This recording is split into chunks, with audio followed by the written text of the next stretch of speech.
Some other news, tributes continue to pour in after the senseless murder of Matwetwe lead actor Sibusiso Khwinana. Well, Khwinana was fatally stabbed on Friday in Arcadia, Pretoria, allegedly for his cell phone. Her family and friends are still in shock and express their disbelief about the crime. Several artists, community members, friends and family are flocking to Khwinana's home in Soshanguve North in Pretoria to pay their respects. Well, for more on the story, we now cross to our reporter Patricia Visagie. She now joins us from Pretoria. Very good evening to Patricia. Of course, another senseless murder, what has been described as a cell phone. We do believe that Khwinana was actually leaving a screening of a film in Arcadia at the time that he was attacked. And we understand that police have urged the public or anybody in the surrounding area with information to come forward. Are there any leads? Well, thank you so much. I think the focus right now is here at the family home, where we have seen, of course, a lot of, industry professionals flocking to the home. In particular, over the past hour or so, we have seen movement really improving drastically here at the family home as people are flocking in. Family, friends, and of course, just community members who are coming to cry with the family, pay their respects, and just to come and pour out their condolences. So let's speak to the family and find out exactly, how they're coping with this tragic loss, and as many would say, this senseless murder. So family spokesperson joins me right now, and this is Mr. Tusakho. I think words would not be enough to really, describe what the family is going through right now. Yeah, look, as Patricia, we very sad as the family. We never expected this. We were looking so many things coming from Sibusiso, and whatever came through, it was a shock to us as a family. As I said, of course, very tragic, but again, the spotlight falls on the issue that we have, the issue that is, I think, crippling a lot of South Africans, and that is crime. A young man with so much talent, his life being taken away for what at this point seems to be a mere cell phone. It's very sad what is affecting our country right now, of which is crime.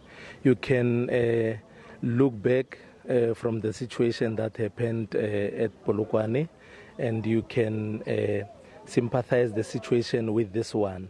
So as a nation, you can ask yourself, where are we going, or where are we heading as a South African community?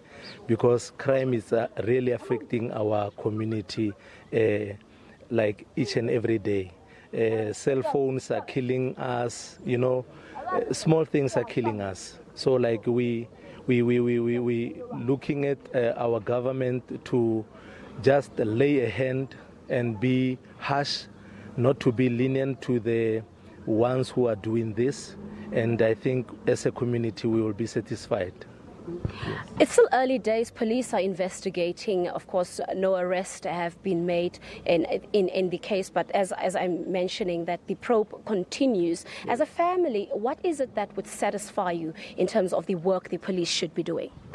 As the family, the only thing that we are looking for, justice must take its place, so that we can see whoever who did this behind bars, and not behind bars only for few months and all that. They must not be lenient, as I have said. They must be harsh in such a way that they must give, at least if they can give a life sentence for whoever who does this. Because we were looking for a good art from Sibusiso, and the talent like this, you can merely find it in our country. All right. Just before we wrap, let's quickly speak to an industry friend, of course, Mr. James Sithole. Make it very quickly. We don't have much time. Hi. Sibusiso was a best friend. He was a working partner. He was a fighter. The thing he liked to say is that people who fight for freedom, they don't get to enjoy what they fought for, of which is what is happening now. So I would like to urge the government to do something with that place, because there is no lights, there are no street lights, and then, a lot of our sisters and brothers, they watch movies there every night. So I would like the government to do something, because we can't lose another person on that same spot. All right, thank you so much. There you heard it. Of course, the tributes that continue to pour in as South Africa come to terms with this senseless murder of a talented artist killed for a mere cell phone. So, of course, we will continue to develop, to monitor the developments around this story. What we can tell you right now is that the family has concluded that his memorial service will be held this coming Thursday here at, of course, the TUT campus here in Soshanguve. For now, let's give it back to you in studio.